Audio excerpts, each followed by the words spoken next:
The world is more connected than ever before. And the story of ITU is the story of connecting the world. In the 1830s, electricity powered a huge revolution. Soon, not only voltage, but also information transmitted over the wires.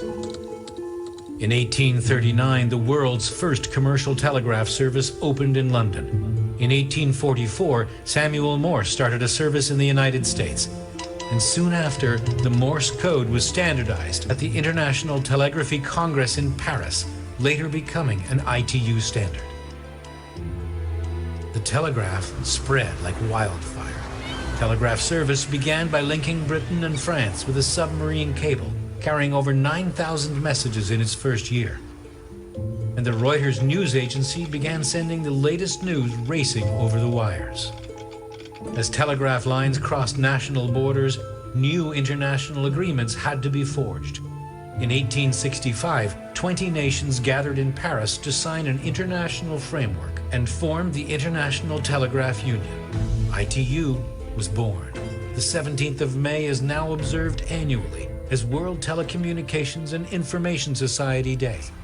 Alexander Graham Bell gained the U.S. patent for the telephone. Mr. Watson, come here. And launched the first telephonic service 2 years later.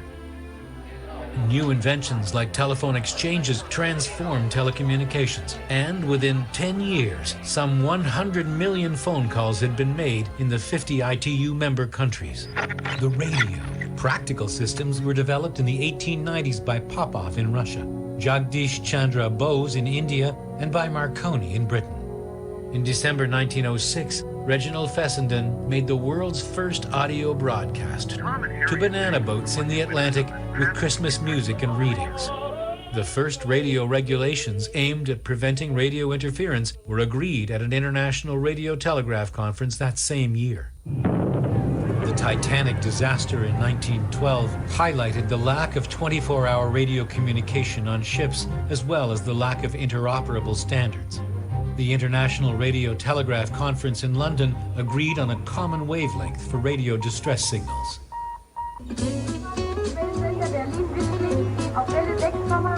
The International Radio Telegraph Conference in 1927 created a radio consultative committee, similar to the committees on the telegraph and the telephone.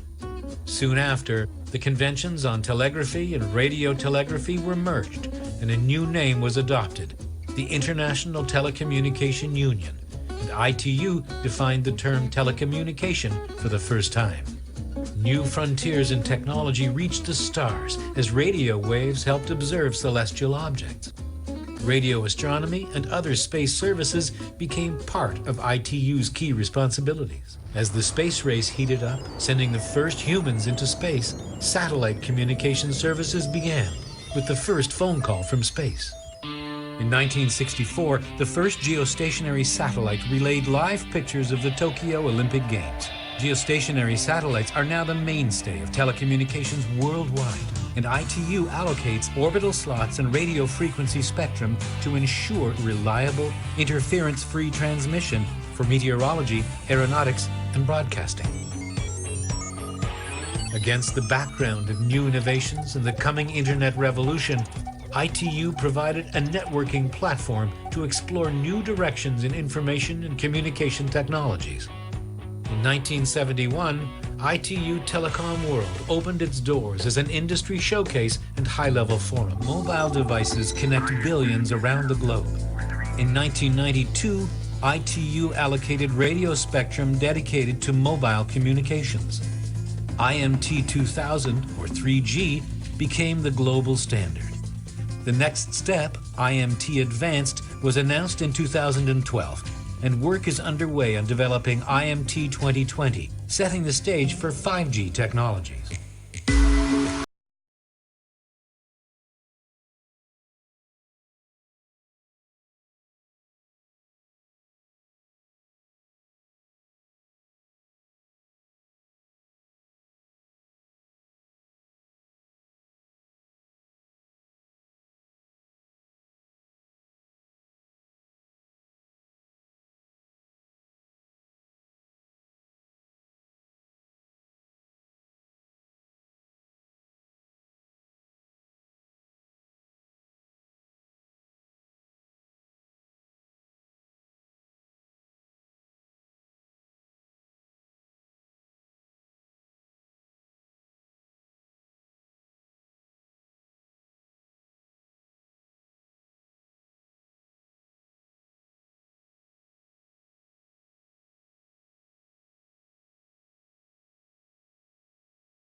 مصر السلام، مصر الاستقرار، مصر البناء، مصر المحبة، مصر التسامح.